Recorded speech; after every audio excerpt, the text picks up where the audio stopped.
पण त्यामुळे मुंबईवरती ज्या पद्धतीने भार वाढतो आहे, ट्रॅफिक जाम झालेला आहे, त्या संदर्भात आपण काही मला असं वाटतं की आज सकाळी आंदोलक त्या ठिकाणी आलेले आहेत. श्री मनोज जरांगे पाटील हे उपोषणाला बसले आहेत. त्यांनी देखील सगळ्यांना आवाहन केलेलं आहे की आपल्याला नियमाने उपोषण करायचं आहे आणि सगळ्यांना सहकार्य करण्याचं आवाहन केलं आहे. शासनाची पण भूमिका सहकार्याचीच आहे, कारण आम्ही पहिल्या दिवशीपासून सांगितलं की लोकशाही पद्धतीनं एखादं आंदोलन जर चालत असेल तर त्या आंदोलनाला कुठलीच मनाई करण्याचं कारण नाही आहे. लोकशाहीमध्ये चर्चेतनं प्रश्न सोडवायचे असतात, आंदोलन त्याचा एक मार्ग असतो. त्यामुळे अशा प्रकारच्या आंदोलनाला जे काही सहकार्य पाहिजे ते सरकारच्या वतीनं आम्ही करतो. विशेषतः माननीय उच्च न्यायालयाने जे काही आदेश दिले आहेत त्या आदेशानुरूप त्या ठिकाणी सगळं सहकार्य चाललंय. हे खरं आहे की काही तुरळक प्रमाणात आंदोलकांनी काही ठिकाणी रास्ता रोको केला, थोडं ट्रॅफिक डिस्ट्रप्शन केलं, पण पोलिसांनी त्यांच्याशी चर्चा केल्यानंतर त्याही ठिकाणी आंदोलकांनी सहकार्य केलेलं आहे आणि त्या जागा मोकळ्या केलेल्या आहेत. पण अर्थात इतक्या मोठ्या प्रमाणात लोक आल्यानंतर काही ना काही ट्रॅफिकचं डिस्ट्रप्शन हे होत असतं. ते डिस्ट्रप्शन झालेलं आपल्याला पाहायला मिळत आहे. अर्थात या सगळ्या गोष्टींमध्ये एकाच गोष्टीची खबरदारी निश्चितपणे घ्यावी लागेल की काही लोकच जरा वेगळ्या पद्धतीनं वागतात आणि त्यांनी मग संपूर्ण आंदोलनाला गालबोट लागतं. तर अशा प्रकारे कोणी वागू नये याच्याकडे लक्ष द्यावं लागेल. आणि मला असं वाटतं की श्री मनोज जरांगे पाटील यांनीही तशाच प्रकारचं आव्हान केलेलं आहे की कोणीही अलोकतांत्रिक पद्धतीनं किंवा आडमुठेपणानं या ठिकाणी वागू नये. शेवटी मी देखील सगळ्या आंदोलकांना हेच आवाहन करणार आहे, कारण आज त्या ठिकाणी जे काही चाललेलं आहे ते माननीय उच्च न्यायालयाने दिलेल्या निर्देशानुसार प्रशासनाला काम करावं लागणार आहे. आता हे काही शासनाच्या निर्देशांनी नाही आहे, उच्च न्यायालयाच्या निर्देशांनी प्रशासन काम करणार आहे. त्यामुळे प्रशासनावरही काही बंधनं त्या ठिकाणी जी काही उच्च न्यायालयाने टाकलेली आहेत ती त्यांना पाळावी लागतील. अर्थात त्या बंधनात राहून लोकशाही पद्धतीनं सगळं सहकार्य हे त्या ठिकाणी प्रशासनही करत आहे आणि सरकारचंही त्या संदर्भात कुठलंही वेगळं मत नाहीये. एक दिवसाची अट असताना सुद्धा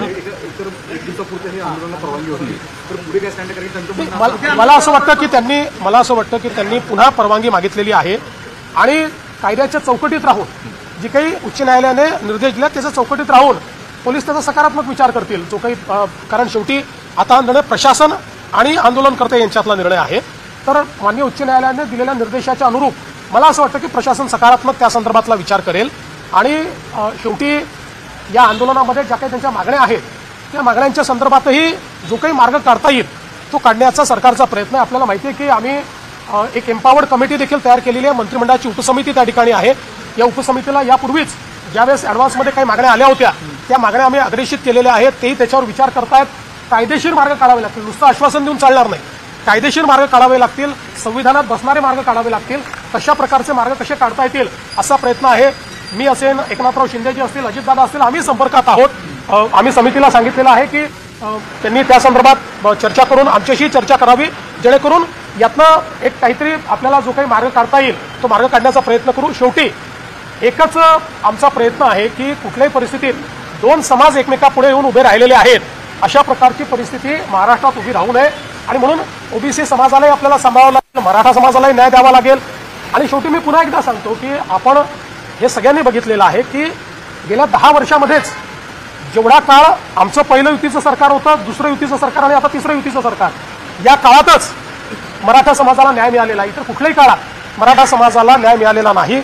आरक्षण देण्याचं कामही आम्ही केलं आहे, सारथीचं कामही आम्ही केलेलं आहे, अण्णासाहेब पाटील आर्थिक विकास महामंडळाचं कामही आम्हीच त्या ठिकाणी करून उद्योजक तयार केलेले आहेत आणि त्यासोबत पंजाबराव देशमुख निर्वाह भत्ता देखील आम्ही सुरू केलेला आहे.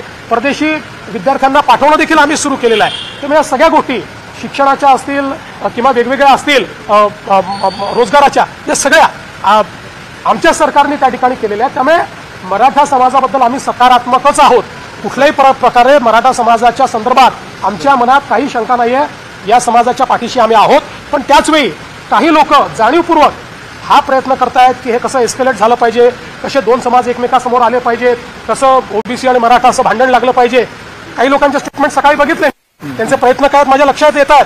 पण त्यांना मी सांगतो अशा प्रकारे आंदोलनावर पोळी भाजण्याचा प्रयत्न करू नका, तुमचं तोंड भाजेल हे मला त्यांना सांगायचं आहे. शेवटी मुंबई, महाराष्ट्र, आपलं सोशल फॅब्रिक, या सगळ्या गोष्टी महत्त्वाच्या आहेत. आपल्याला एखादा निर्णय जो घ्यायचा असतो त्या निर्णयाचा दीर्घकालापर्यंत त्याचा परिणाम होत असतो. त्यामुळे अशा प्रकारचे निर्णय हे चर्चेतनं घ्यायचे असतात, सर्वसमावेशकतेतनं घ्यायचे असतात.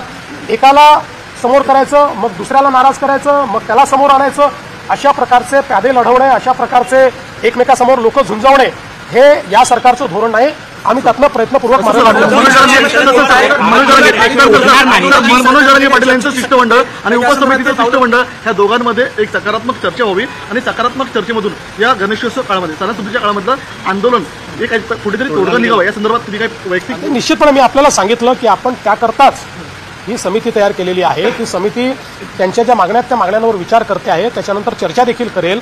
जी काही चर्चा त्या ठिकाणी आवश्यक आहे ती चर्चा करून तोडगा काढायचा प्रयत्न करू. वेगवेगळ्या लेवलवर ही चर्चा होत असते. त्यामुळे आणि यापूर्वीही चर्चा एक प्रकारे कमिटीने सुरूच केलेली आहे, कारण मागण्यांवर कमिटीची एक बैठक देखील झालेली आहे आणि मग त्यातनं कमिटीने वेगवेगळे म्हणजे त्या मागण्यांच्या संदर्भात कायदेशीर पोझिशन काय आहे. आता शिंदे समिती आहे, शिंदे समितीचा अभ्यास कुठपर्यंत आलेला आहे. शिंदे समितीला ऑलरेडी एक्सटेन्शन देण्याचा ठराव देखील या कमिटीने घेतलेला आहे. त्यामुळे असं नाही आहे की कमिटी काही करत नाही, कमिटी करतेच आहे. ही एम्पावर्ड कमिटी आहे. या कमिटीला शासनाचे सगळे अधिकार आहे. ही कॅबिनेटची कमिटी आहे. कॅबिनेटच्या सब कमिटीला कॅबिनेट पुढे जावं लागत नाही. कॅबिनेटची सब कमिटी ज्यावेळेस एखादा निर्णय करते त्यावेळेस तो कॅबिनेटचा निर्णय म्हणजे मंत्रिमंडळाचा निर्णय मानला जातो. अशा प्रकारची एम्पावर्ड कमिटी आपण तयार केली आहे. त्यामुळे मला असं वाटतं की निश्चितपणे त्यातनं जो काही तोडगा काढायचा तो आपण काढू. मात्र कुठेही लोकांना त्रास होईल असं वागणं हे योग्य होणार नाही. त्यामुळे माझं आव्हान आहे की लोकांना त्रास होईल असं कोणी वागू नये. टोकाची भूमिका घेतल्यानंतर त्याच्यावरती काय उपाय पण आम्ही मागे हटणार नाही आणि उठणार नाही अशी जी इतकी टोकाची भूमिका घेतली जाते. असं आहे की शेवटी चर्चेतनं मार्ग निघेल ना, चर्चेतनंच मार्ग निघत असतो. मला असं वाटतं की त्यांनाही माहिती आहे कायदे आहेत, व्यवस्था आहेत, समित्या आहेत.